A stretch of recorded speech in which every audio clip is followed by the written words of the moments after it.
Selamat datang kembali. Charles Darwin dulu pernah bilang ke temannya, dia agak males gitu ya membahas soal ras, karena topiknya penuh prasangka. Nah, Anda sendiri pernah kepikiran nggak soal konsep ras ini? Apa sih sebetulnya? Sesuatu yang biologis, nyata di gen kita? Atau lebih ke cap sosial aja? Terus, apa kata ilmu genetika zaman sekarang? Hari ini kita bakal coba jawab pertanyaan-pertanyaan itu ya. Kita akan lihat bareng-bareng hasil riset genetika, sedikit kilas balik sejarah, dan bahkan cerita personal dari sumber yang Anda kasih ke kita. Intinya sih, variasi antar manusia itu memang ada. Tapi, kenapa gagasan ras yang selama ini kita kenal itu ternyata ya goyah secara ilmiah? Betul banget. Jadi, misi kita kali ini adalah mengupas sains di balik keragaman manusia.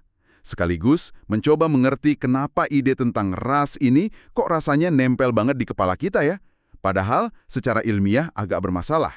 Semoga pembahasan kita ini bisa kasih Anda, pendengar kami, perspektif baru tentang topik yang rumit dan sering banget disalahpahami ini. Oke, mari kita mulai kupas. Banyak dari kita mungkin pernah ya dianggap ini atau itu cuma gara-gara penampilan. Sumber kita, Adam Rutherford, punya cerita waktu kecil di tahun 80-an. Dia dan kakaknya sering dipanggil Leroy dan Coco. Itu tokoh kulit hitam di serial TV Fame yang lagi ngetop waktu itu. Oh, fame. Ya, ya. Nah, awalnya sih mereka anggap keren. Tapi pas lihat ayah mereka marah, baru sadar itu bukan pujian. Terus pindah sekolah, ada anak manggil dia Paki.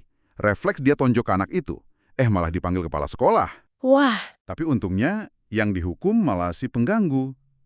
Cerita ini nunjukin banget gimana penampilan bisa nipu, dan asumsi rasial itu sering ngawur. Apalagi dia sendiri kan separuh Inggris, separuh India. nah, kalau dilihat dari kacamata genetik, ceritanya jadi beda banget. Apa yang kelihatan di luar, kayak warna kulit, jenis rambut, itu cuma secuil dari total variasi genetik kita. Faktanya gini, karena populasi manusia modern yang keluar dari Afrika, itu kan berasal dari kelompok kecil yang lolos. Ini fenomena yang namanya bottleneck effect atau efek leher botol genetik. Sebentar, bottleneck effect itu maksudnya kayak populasi awal yang nyebar keluar Afrika itu jumlahnya sedikit banget dibanding yang di Afrika gitu. Tepat. Akibatnya, keragaman genetik di dalam populasi Afrika itu sendiri sebenarnya jauh lebih besar daripada keragaman genetik antar populasi di luar Afrika. Jadi bisa banget dua orang dari Afrika secara genetik lebih beda satu sama lain dibandingkan misalnya orang Eropa sama orang Asia Timur. Wah, ini mengubah cara pandang ya. Artinya, dua orang yang kita anggap beda ras bisa jadi secara genetik lebih mirip dibanding dua orang yang kita anggap satu ras. Terutama kalau bandingin orang dari dalam dan luar Afrika. Persis. Jadi kesamaan genetik kita itu nggak selalu nyambung sama kategori ras yang biasa kita pakai atau apa yang kita lihat sekilas secara fisik. Lapisan luarnya bisa beda, tapi dalaman genetiknya ya cerita lain. Oke, menarik. Kalau kita lihat sejarah kan banyak tuh usaha buat mengelompokkan manusia. Kayak Johann Blumenbach di abad ke-18 yang bikin 5 kategori ras. Kaukasia, Mongolia, Ethiopia, Melayu, Amerika asli. Iya, terus ada juga yang lebih simpel, 3 ras, Kaukasoid, Negroid, Mongoloid. Nah, salah satu tokoh penting di balik pemikiran kayak gini kan Francis Galton, sepupunya Darwin itu. Iya, Galton ini orang pintar di banyak bidang, statistik, cuaca, sampai sidik jari. Tapi dia juga yang mencetuskan istilah eugenika. Intinya, eugenika itu ide buat memperbaiki kualitas manusia lewat perkawinan selektif, mirip kayak ya beternak hewan unggul gitu. Memperbaiki kualitas manusia. Dalam bukunya Hereditary Genius, dia coba ukur keunggulan bawaan di keluarga-keluarga terpandang Inggris. Nah, pandangannya ini kalau dilihat dari standar sekarang sangat rasialis. Dia bikin semacam ranking ras berdasarkan anggapannya soal kecerdasan dan kemampuan. Anglo-Saxon ditaruh di puncak, sementara kelompok lain kayak Negro atau orang Cina dianggap punya keterbatasan bawaan. Tapi penting juga diingat, pandangan kayak gitu nggak diterima semua orang kan? Bahkan di zaman itu kan muncul pas era perbudakan baru aja dihapus di Inggris. Benar sekali. Pandangan Galton itu muncul dalam konteks sosial tertentu, tapi bukan berarti semua setuju. Darwin sendiri, walau awalnya muji tulisan Galton karena dianggap jelas, belakangan di buku The Descent of Man tahun 1871, dia justru menentang pandangan hierarkis ini.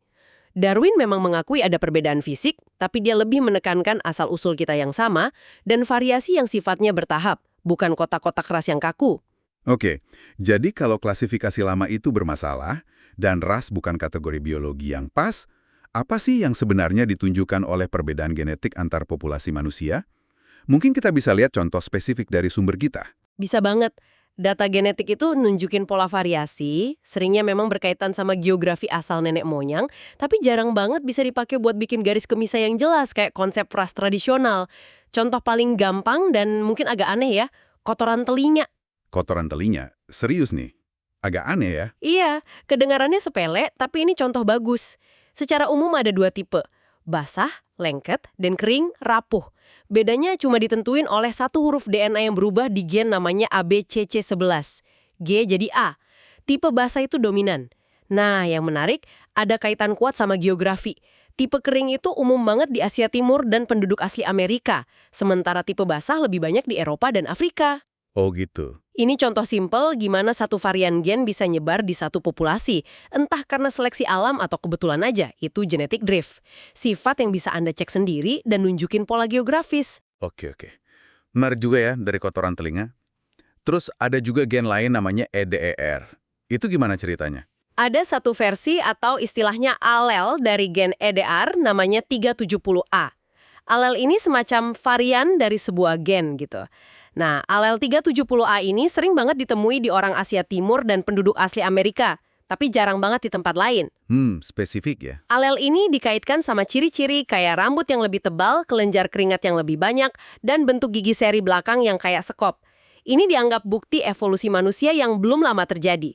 Mungkin adaptasi sama iklim misalnya, kelenjar keringat yang lebih banyak membantu pendinginan, atau karena seleksi ain. Tapi lagi-lagi, ini bukan penentu sebuah ras. Jadi bukan berarti kalau punya ciri itu pasti ras tertentu gitu ya? Bukan, sama sekali bukan.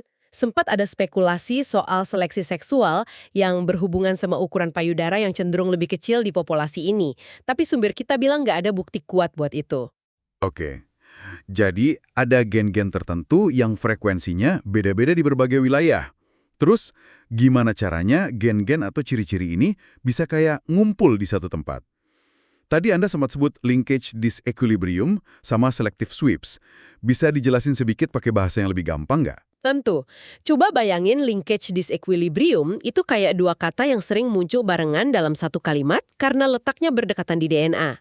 Misalnya, kalau di DNA ada varian gen buat kotoran telinga kering dan pas di sebelahnya ada varian gen lain untuk rambut tebal, kemungkinan besar dua varian ini bakal diwariskan bareng-bareng ke generasi berikutnya. Oke, jadi kayak satu paket gitu ya? Nah, betul. Kalau salah satu varian nih, misalnya yang buat kotoran telinga kering, ternyata ngasih keuntungan di lingkungan tertentu, varian rambut tebal yang nebeng di sebelahnya bisa ikut populer juga.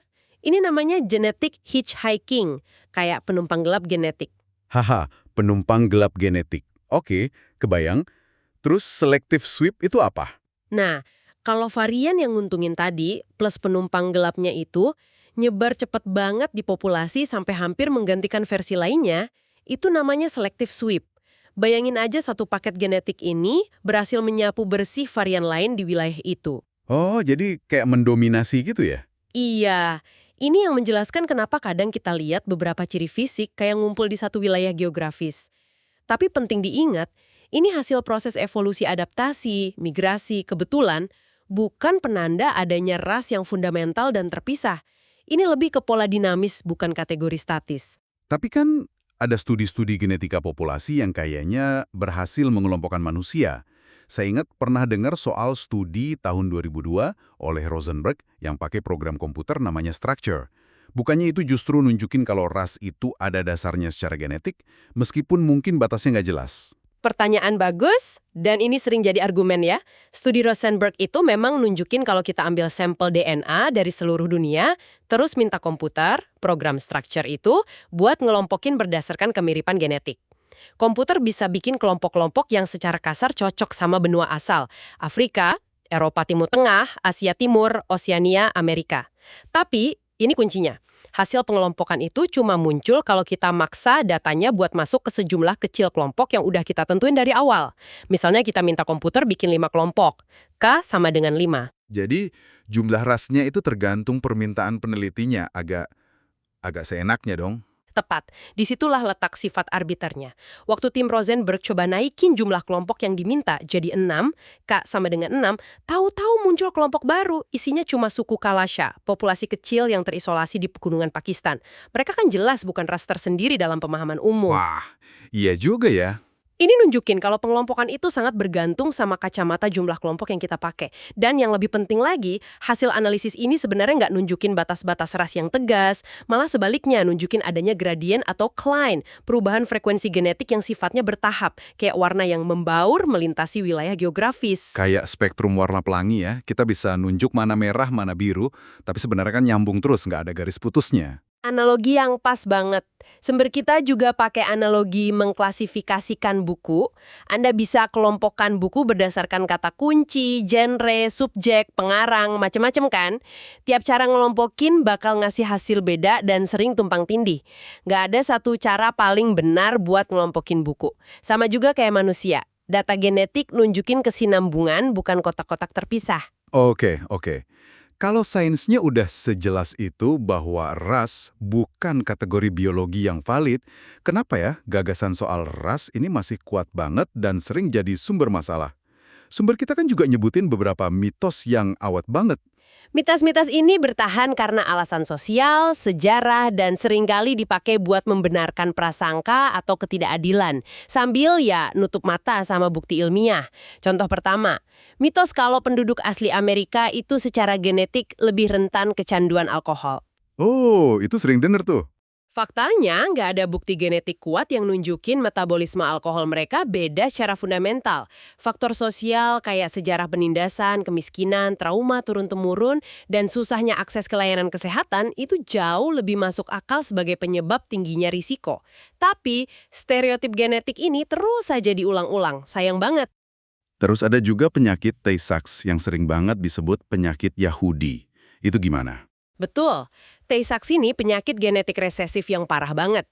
Frekuensinya memang dulu lebih tinggi di populasi Yahudi Ashkenazi, tapi juga ditemui di kelompok lain kayak orang Cajun di Louisiana dan Prancis Kanada. Kenapa bisa gitu? Ini karena efek pendiri, founder effect, yaitu kalau satu populasi baru dimulai dari segelintir orang aja, dan juga karena kebiasaan menikah di dalam kelompok endogami. Jadi karena sejarah populasinya ya, bukan karena rasnya. Persis, ini contoh gimana frekuensi gen penyakit bisa naik di populasi tertentu karena sejarah mereka, bukan karena itu penyakit milik kelompok itu secara eksklusif. Ironisnya, justru karena pemahaman genetika dan program konseling genetik, sekarang Tay-Sachs jadi jarang banget di populasi Ashkenazi. Ini malah nunjukin bahayanya ngasih label penyakit ke satu kelompok ras atau etnis. Nah, satu lagi yang sering banget kedengeran. Anggapan soal keunggulan atletik orang kulit hitam. Ah iya, ini stereotip klasik juga. Prestasi luar biasa atlet kulit hitam, misalnya di lari cepat, sering banget disederhanain jadi karena keunggulan genetik bawaan. Kayak otot fast twitch, serat otot cepat yang katanya lebih banyak. Narasi ini ngelupain beberapa hal penting. Apa aja tuh? Pertama, seperti yang kita bahas tadi, keragaman genetik di dalam Afrika itu luar biasa besar. Orang Namibia sama orang Nigeria bisa jadi lebih beda genetiknya dibanding salah satu dari mereka sama orang Swedia. Jadi, menggeneralisir gen atletik buat semua ras kulit hitam itu nggak masuk akal sama sekali. Bener juga ya, Afrika kan luas banget. Kedua, warna kulit itu penanda yang jelek banget buat nebak keragaman genetik secara keseluruhan. Ketiga, dan ini penting banget, narasi ini sering nutupin faktor sosial, budaya, ekonomi, dan sejarah yang rumit banget. Soal akses ke pelatihan, pengembangan bakat, motivasi, dan jalan menuju sukses di dunia olahraga di berbagai komunitas dan negara. Itu kompleks. Dan bahayanya, stereotip-stereotip berbasis ras ini kan bukan cuma salah kaprah secara ilmiah, tapi punya dampak nyata, memicu diskriminasi, ketidakadilan, bahkan dulu dipakai buat membenarkan kebijakan mengerikan kayak program eugenika, contohnya sterilisasi paksa terhadap ribuan penduduk asli Amerika di AS sampai tahun 1970-an, seperti yang disinggung di sumber kita. Ngeri banget ya. Sangat mengerikan. Itu dampak nyata dari penyalahgunaan konsep ras. Kita coba balik lagi ke Darwin sebentar deh. Di buku The Descent of Man, meskipun dia masih pakai istilah zamannya kayak ras atau subspecies, kesimpulannya menarik banget ya. Dia lihat sendiri perbedaan fisik yang jelas antar kelompok manusia di berbagai tempat yang dia kunjungi. Tapi ujung-ujungnya dia bilang kalau variasi manusia itu terlalu bertahap dan nyambung terus. Jadi nggak bisa dibagi jadi spesies atau ras yang benar-benar terpisah secara biologis. Dia lebih menekankan kalau kita semua punya nenek moyang yang sama. Dan ilmu genetika modern dengan semua teknologi canggih yang nggak kebayang sama Darwin, sepenuhnya mendukung kesimpulan mendasar Darwin itu. Variasi genetik antar manusia itu nyata, polanya sering berkaitan sama geografi karena sejarah migrasi dan adaptasi lokal. Tapi sifatnya kontinu, bertingkat, atau klinal. Nggak ada garis batas biologis yang jelas dan tegas yang bisa misahin satu ras dari yang lain secara absolut. Jadi bisa dibilang ini adalah akhir dari ras sebagai konsep biologi yang kaku. Akhir dari ras secara biologi ya? Iya, konsep ras yang kita kenal itu lebih merupakan konstruksi sosial, bikinan sejarah dengan konsekuensi sosial, politik, dan ekonomi yang sangat nyata. Tapi akarnya bukan di kategori biologi yang terpisah-pisah. Balik lagi ke analogi spektrum warna tadi, kita bisa kasih nama merah, kuning, hijau, tapi warna itu sendiri kan sebuah kesinambungan tanpa batas yang jelas. Nah, variasi genetik manusia juga mirip seperti itu. Oke, jadi kesimpulan dari penelusuran kita hari ini berdasarkan sumber-sumber Anda cukup kuat ya. Genetika modern nunjukin bahwa meskipun ada variasi genetik antar populasi manusia yang sering terkait sama geografi, konsep tradisional tentang ras sebagai kategori biologis yang terpisah dan fundamental itu nggak punya dasar ilmiah. Betul, perbedaan fisik yang kita lihat yang sering jadi dasar penggolongan rasial itu cuma permukaan dari keseluruhan gambar genetik kita yang jauh lebih kompleks dan saling terkait. Gagasan tentang ras lebih merupakan hasil bentukan sejarah dan masyarakat daripada cerminan realitas biologi. Meskipun kita nggak bisa pungkiri dampaknya di dunia nyata, mulai dari diskriminasi sampai kesenjangan kesehatan, itu sangat signifikan. Memahami bedanya antara realitas sosial dan realitas biologis ini penting banget ya Anda pendengar kami. Ini bisa bantu kita jadi lebih kritis kalau dengar klaim-klaim yang didasarkan pada anggapan perbedaan biologis rasial. Dan semoga bisa bantu kita melawan prasangka dan stereotip yang merugikan. Nah, sebagai penutup, mungkin ada satu hal yang bisa kita renungkan bareng. Kita udah lihat kalau ras secara biologis itu nggak valid. Tapi di sisi lain, perbedaan genetik antar populasi itu memang ada. Dan kadang relevan secara medis, contohnya tadi soal kerentanan terhadap penyakit tertentu kayak Tay-Sachs, atau gimana tubuh merespons obat-obatan. Ya, itu gimana menyikapinya ya? Nah, pertanyaannya adalah gimana caranya masyarakat dan dunia kedokteran bisa memanfaatkan pengetahuan tentang perbedaan antar populasi ini secara etis dan bertanggung jawab tanpa sengaja malah kembali memperkuat kategori ras yang berbahaya dan nggak ilmiah itu. Gimana kita bisa pakai data keragaman genetik buat ningkatin kesehatan semua orang tanpa malah membangun lagi tembok-tembok sosial yang justru ingin kita robohkan? Pertanyaan yang dalam dan relevan banget untuk kita pikirkan lebih lanjut. Terima kasih sudah menyimak pembahasan kita kali ini. Sampai jumpa lagi dalam penelusuran berikutnya.